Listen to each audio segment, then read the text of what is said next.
उतारा जा रहा है, भाई ये देना हो या आप लोग जब घर में तो आज जो है माता यशोदा सुंदर रुक्मणी का मंगल स्नान हो रहा है, लेकिन रुक्मणी कुमन हो रही है।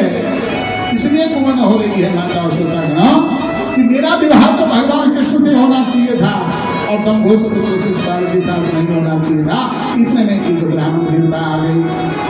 ब्राह्मण देवता से रुक्मणी ने कहा, ब्राह्मण देवता रुको, एक काम कर दो, हे ब्राह्मण देवता, मेरा ये संदेश लेकर के तुम द्वारिकापुरी में भगवान कृष्ण के पास चले जाओ। एक पत्र लिख दिया। अंबिका वन में चली गई। वैसे ही भगवान श्री नारायण बारम कुंड लिए आते हैं। रुक्मणी गई हुई है अंबिका के मंदिर में और अंबिका के मंदिर में जाकर के प्रार्थना कर रही है, हे अम्बे, मुझे ऐसा दिव्य पति देना जिसके बराबर कोई सुझाव बेटा जाओ। आज जो है ऐसे मुझे ऐसा दिव्य पति देना। रुक्मणी का हाथ पकड़ करके मंदिर से और हरण कर दिया है। एक परिक्रमा और ले लो बेटा, ऐसा दिव्य पति हमको देना भगवान। एक भजन, हाँ अब एक भजन में नृत्य करेंगे आप बेटा। नृत्य करना आपको वहीं हो गया, वहीं नृत्य करना आपको, नाचना है वहाँ पे। बोलो कृष्ण भगवान। माँ अंबिका को जैसे ही पुकारा था वैसे ही माँ भगवती की कृपा से तुरंत भगवान कृष्ण आए और कृष्ण चंद्र महाराज ने रुक्मणी का हरण कर दिया है। भगवती तो होई जाई, ये माता तो धनी भई जाई। आहा भगवती तो धनी होई जाई, ये माता तो धनी होई जाई। भगवती तो धनी होई जाई, ये माता तो धनी होई जाई। भगवती को धनी होई जाई, ये माता तो धनी होई जाई।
मुझसे बुला रहे हैं।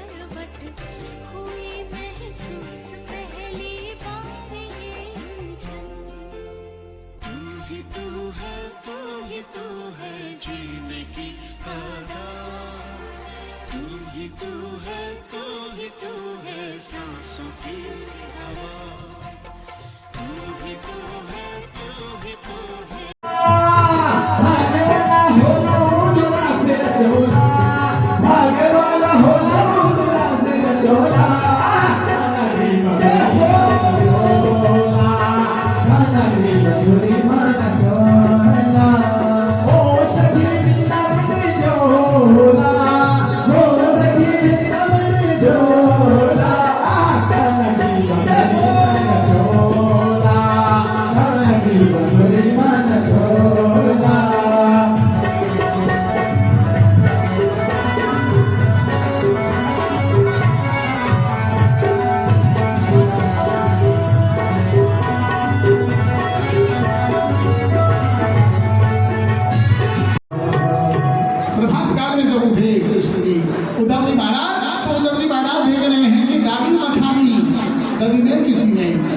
गोपी ने जो है सवेरे छाछ छोड़ने का मन किया, क्योंकि छाछ को क्या करते हैं सवेरे ही छोड़ा जाता है।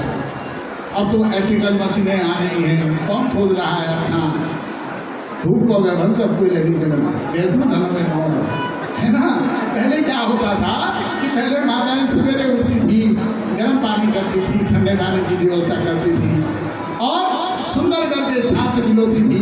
जब छाछ होती थी तो मक्खन लगता था हमारा, रात में ही खुली हुई होती थी और धूप भरा जाता था।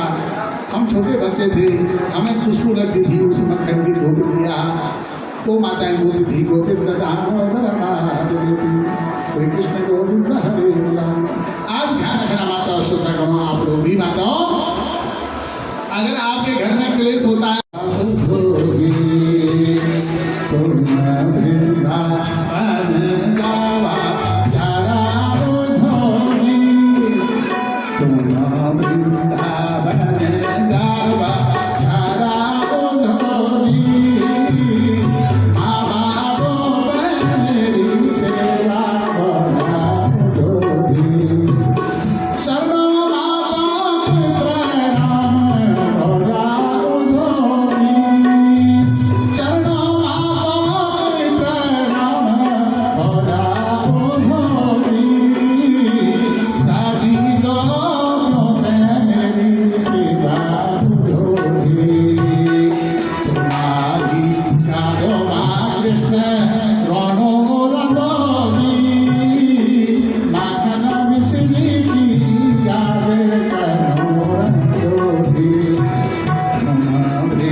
उद्धव कौन है? जो अपने स्वामी के समान है। और स्वामी कौन है? भगवान कृष्ण महाराज, उद्धव जाओ और मेरी माँ पिताजी से बोल देना, नंद बाबा से और यशोदा से बोल देना कि जब से मैं मथुरा आया हूँ तब से उन्होंने मुझे नहीं देखा, वो रो रहे होंगे। वृंदावन में सारी गोपांगनाओं को मेरा प्यार और मेरा प्रणाम बोल देना। ये बोल देना कि तुम्हारी मक्खन मिश्री को तुम्हारा कृष्ण याद करता रहता है, लौट करके आएगा। उद्धव जी महाराज ये समाचार देने के लिए मेरे माता श्रोता तुरंत ही तुरंत कहाँ चले जाते हैं? वृंदावन में जाते हैं। जब वृंदावन में गए तो अनेक प्रकार से उद्धव जी महाराज सारा वर्णन करने लगे हैं। लेकिन वृंदावन में क्या हो रहा है कि गोपांगनाएं दधी मथ रही है, वृंदावन जो है वो कृष्णमय हो गया है। दादी मथारी दधी में किसी ने है ध्यान आया, दधी चोर गाड़ी गद गद हुआ कंठ पुकारती है। कृष्ण बलराम कंस ने मुझे तुम्हें देने के लिए भेजा है, कल सुबह हमें जाना है। रात्रि को भोजन पान हुआ, सो गए हैं, प्रभात काल में उठे। अक्रूर जी महाराज ने महाराज संज्ञा बंधन कर दी है, संज्ञा बंधन करने के बाद जाने लगे हैं। अब तो सूर्य जब तैयारी हुई, रथ में कृष्ण और बलराम जी दोनों भाइयों को बिठा दिया है। गोपियां आई, गोपियां ने कहा अरे किसने कहा होगा इसको अक्रूर, ये तो क्रूर बोलना चाहिए था, दुष्ट बोलना चाहिए था इसको, क्योंकि ये हमारे हृदय रूपी कृष्ण को हमसे मिला रहा है। गोपियां हो जो गोपियां कह रही है, अहो विधाता स्तवनम कंचितया संयोग जगैता तुमगे नदेहिना तस्याकृता था विनय क्षपार्थका विक्रीडितम ते भगते चितम था। अहो विधाता स्तवनम कंचितया है विधाता, क्या तुझे दया नहीं आती है? तू क्या करती है कि संयोग जब ये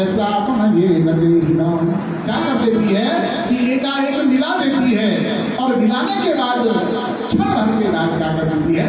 बिछुड़ा देती है। पहले तो तूने इन कृष्ण से, इन पूर्ण ब्रह्म परमात्मा से हमको मिलाया क्यों है? और जब मिलाया है तो आज बिछुड़ा क्यों रही है? ये मिलाता प्रकार से कह रही माता श्रोतागणों। लेकिन भगवान कृष्ण बलराम जी कह रहे हैं तुम बिल्कुल चिंता मत करो, लेकिन गोपियां नहीं मान रही हैं, रोडों में जाकर के पड़ गई है मार्ग में, हे अक्रूर अपने रथ को हमारी छाती के ऊपर चढ़ा दे, हम आगे जाने नहीं देंगे। भगवान ने बनाया बुलाया, अब तो भगवान बैठ गए ही रथ में, सुंदर दिव्य रथ में कृष्ण बलराम